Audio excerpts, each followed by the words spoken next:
Lumapit si Eklasia kay Lu Xiang, tumawid ng kanyang mga braso, at may ngiti na binanggit na kailangan din naman niyang pumunta roon balang araw, kaya mas mabuti nang mauna at matuto tungkol dito. Tumango si Lu Xiang. Inilahad niya ang kanyang kamay at pinakita ang isang system window. Habang tinitingnan ito, ipinaliwanag niya na ang interface battlefield ay ang bitak sa pagitan ng kanilang universo at ng isa pa, isang espasyo na nabuo mula sa kanilang banggaan, na siyang pangunahing larangan ng digmaan kung saan humaharap ang kanilang universo laban sa kabilang mundo. Tahimik na nakinig ang ating binata at naging mausisa. Ang system nagsimulang magpakita ang system ng isang mandirigmang nakikipaglaban sa napakaraming halimaw. Itinuro ni Eklasia na hindi mabilang na mga henyo sa martial arts, makapangyarihang nilalang, at mga halimaw sa kalawakan ang pumipiling patibayin ang kanilang sarili sa interface battlefield, at dahil dito, tinatawag din itong duyan ng mga malalakas. Naging seryoso si Luang at nagtanong kung hindi ba ito kapareho ng Abyssal Dimension. Tahimik na nag-isip si Eklasia, kumislap ang mga mata ni Lu Xiang sa determinasyon ng ibunyag niyang matagal na siyang curious tungkol sa pinagmulan ng pananalaki ng mga dayuhang halimaw. At humingi siya ng paliwanag, sa mahinahong tinig, ibinunyag ni Eklasia na isa lamang itong banyagang universo na bumangga sa kanila at na hindi naman talaga ito isang pananalaki. Sa bandang huli, tuluyan din silang mapapaalis at hindi imposibleng magkaroon ng kontra-atake. Napaisip ng malalim si Lu Xiang at naging malungkot ang kanyang ekspresyon nang mapagtanto niyang para sa kanila, isa lamang itong banyagang universo. Malinaw na magaan lang nilang tinitingnan ang pananalaki maging ang usapan tungkol sa kontra-atake pagkatapos pinisil niya ang kanyang kamao at isang makapangyarihang enerhiya ang nagsimulang umagos mula sa kanyang katawan. Ang mga nakatataas sa kalawakan ay nanatiling lubos na optimistiko tungkol sa sitwasyon. Naniniwala pa nga silang hawak nila ang lahat sa kanilang kontrol. Naisip niya kung masyadong mabababa ang ranggo ng isang level 12 executive o kung maging ang pinakamakapangyarihang nilalang sa unibersong ito ay wala pa ring kaalaman tungkol sa pag-iral ng madilim na Panginoon. Itinaas ni Lu Xiang ang kanyang tingin sa langit habang tahimik na nag-iisip,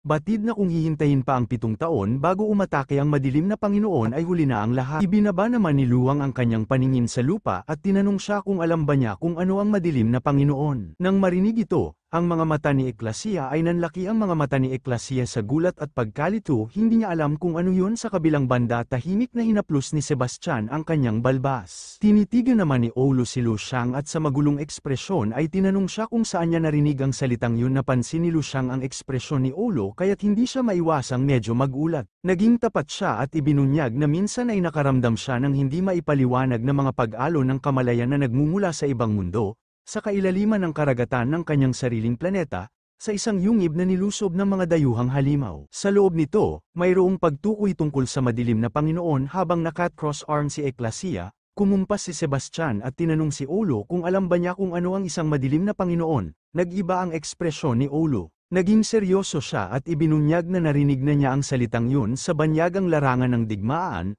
Pumasok sa kanyang isipan ang imahe ng isang battlefield.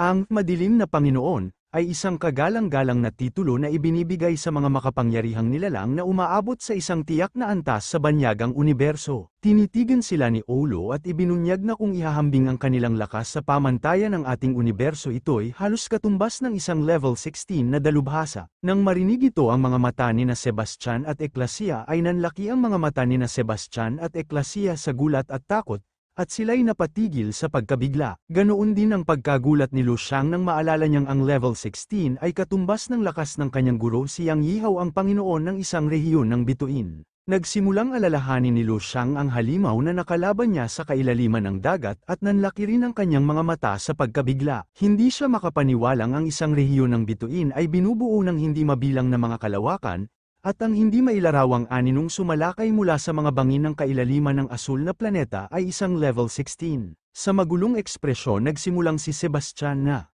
Tumingin si Sebastian kay Olo at nagtanong kung posible bang lumitaw ang isang level 16 na dalubhasa sa isang pangunahing planetang pinagmumulan ng yaman gaya ng inang bituin ni Lu Xiang. Yumuko si Olo at tumahimik, saka sa isang tapat na tinig ay inamin niyang marahil isa lamang itong banyagang nilalang na nakakaalam ng pangalan ng isang madilim na Panginoon.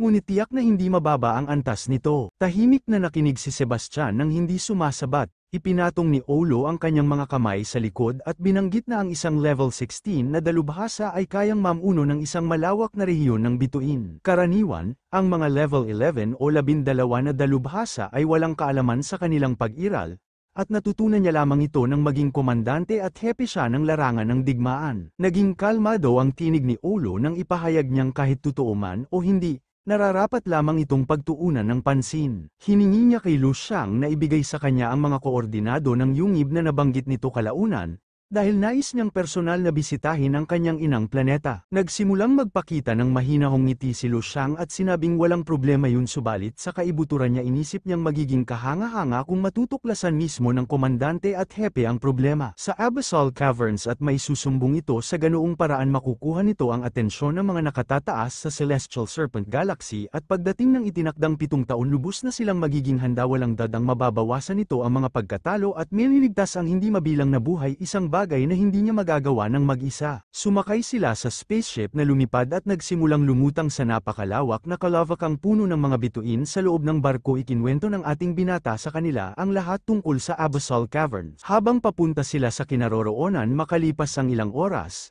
habang hinahaplos ni Sebastian ang kanyang balbas, seryoso niyang ibinunyag na nakarating na sila sa kanilang destinasyon. Lahat ay nagsimulang lumapit sa bintana ng spaceship. Sa kanilang harapan ay isang malaking makinang na plataporma. Nakatutok ang pansin ng lahat dito, na labis na nagbigay ng pagkamangha sa kanila. Medyo naguluhan si Lu Xiang nang mapansin niyang napapalibutan sila ng napakaraming mga asteroid. Habang ang mga mata ni Sebastian ay kumikinang, ang mga mata ni Sebastian habang nakangiti niyang binanggit na lahat ng mga yon ay dinala roon partikular para gawing upuan ng mga manunood. Lalong lumaki ang kuryusidad ni Lu Xiang. Kumumpas siya kay Sebastian at nagtanong kung gaano karaming tao ang maaaring magkasya rito. Preparado, tinakpan ni Sebastian ang kanyang bibig at sumagot na ubos na ang mga tiket para sa mga asteroid. Orihinal na nakaplano lamang silang magreserba ng 300 upuan para sa mga manunood, ngunit nagdagdag sila ng 4 na beses pa at ngayon ay umabot na ito sa 1,500 pan ang lugar ng mga spaceship. At ipinaliwanag ni Sebastian na kung isasama ang pagkain, kasuutan, tirahan, transportasyon, libangan at iba pang gastusin na nalikha mula sa napakaraming kalahok, ang pag-angat ng ekonomiya dahil sa paligsahang ito ay umabot sa isang walang kapantay na tugatog. Ipininid ni Sebastian ang kanyang mga mata habang nakangiti. Inilagay ang kamay sa balikat ni Lu Xiang, at ibinunyag na ito ay katumbas ng kabuuang buwis na nalikom ng kanilang sub-Jupiter region sa loob ng huling 50 stellar years, sabay pasasalamat sa ngalan ng Sub-Jupiter Federation. Nang marinig ito, hindi maiwasan ni Lu Xiang na magulat. Pagkaraan, kumislap ang kanyang mga mata sa tuwa at kumalat ang ngiti sa kanyang labi nang mapagtanto niyang ang 50 stellar years kapag isinalin ay katumbas ng daan-daang taon sa daigdig. Tunay ngang napakalaki ng kita. At dito niya naunawaan kung bakit ibinuhos nila ang lahat ng kanilang mga yaman para sa kanya. Tumayo silang tahimik, pinagmamasdan ang plataporma. Kumislap ang mga mata ni Sebastian sa kumpiyansa at may ngiti niyang binanggit na nanaisin din ng ibang mga rehiyon na sumunod sa kanilang halimbawa, ngunit hindi nila magagawa dahil wala silang mga henyo na may immortal na antas ng transcendental na katawan. At kung maisasagawa ang paligsahan ng minsan, tiyak na magkakaroon ng pangalawa at pangatlo pa. Ang kanilang rehiyon, ang Sub-Jupiter, ay tunay na umangat sa pagkakataong ito. Medyo naguluhan si Ecclesia. Lumapit siya kay Sebastian, tinitigan ito ng mabuti, at pinaalala sa kanya na umabot din sa pinakamataas na antas ang krimen. Ngunit may kumpiyansang ekspresyon, iwinasiwas lamang ni Sebastian ang kanyang kamay na worry, walang halaga yun, sabay sabing hindi yun mahalaga sapagkat sa paglago ng ekonomiya ay marami silang magiging solusyon sa hinaharap. Nang marinig ito, napuno ng pagkagulat ang mga mata ni Ecclesia dahil hindi niya inasahan na yun ang sasabihin ni Sebastian. Hinaplos ni Sebastian ang kanyang balbas, tumingin palabas, at tinawag ang ating binata. Ipinaalam sa kanya na bukod sa kanya, ang rehiyon ng Sub-Jupiter ay nominado rin ng ilang ibang mahuhusay na kalahok at dadalhin niya ito upang makilala sila. Nagising si Lu Xiang mula sa kanyang pag-iisip at tahimik na pinagmasdan si Sebastian. Dumating ang kanilang spaceship sa isa sa mga asteroid at huminto. Hindi kalayuan, ilang mga mandirigma ang naglalaban, nagsasalpukan ang kanilang mga espada at lumilikha ng malalakas na alon ng enerhiya. Isang babaeng may asul na buhok ang nakikipaglaban mag-isa laban sa maraming mandirigma. Matapos umatake, umatras siya upang makahinga. Mariing hinawakan ng mga mandirigma ang kanilang mga espada at, nang walang alinlangan, sumugod sa kanya. Handang tapusin siya. Habang papalapit sila, yumuko ang babae at nagtuon ng konsentrasyon. Tumayo siya at nagpakawala ng alon ng enerhiya na nagpabagsak sa mga umaatake. Napagtanto nila kung gaano siya kalakas habang umaagos ang makapangyarihang enerhiya mula sa kanyang katawan. Masidhing pinagmamasdan siya ni Sebastian at ipinaliwanag kay Lu Xiang na siya ay si Binglong, isang mandirigmang mahigit 900 taon na ang edad at nasa rurok ng level 11. Sa kabila ng pagkatalo ng ilang mandirigma, handa pa rin siyang lumaban muli. Idinagdag ni Sebastian na taglay din niya ang isang Luna Mununguun grade na transcendental na katawan at batay sa kanyang kalagayan hindi pa niya lubusang nagagamit ang kanyang buong lakas sa labanan dahil dito,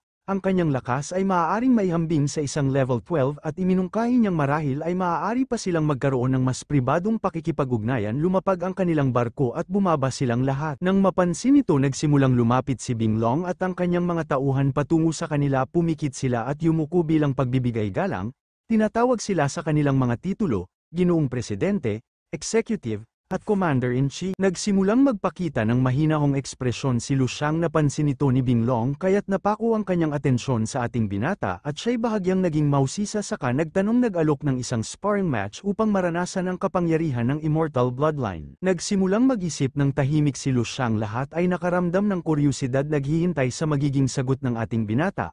Kumislap ang mga mata ni Lu Xiang sa pagkabigla, hindi siya makapaniwalang hinahamon siya nito. Dito nagtatapos ang video. Kung nais ninyong makita ang susunod na bahagi, huwag kalimutang mag-subscribe at i-like ang video.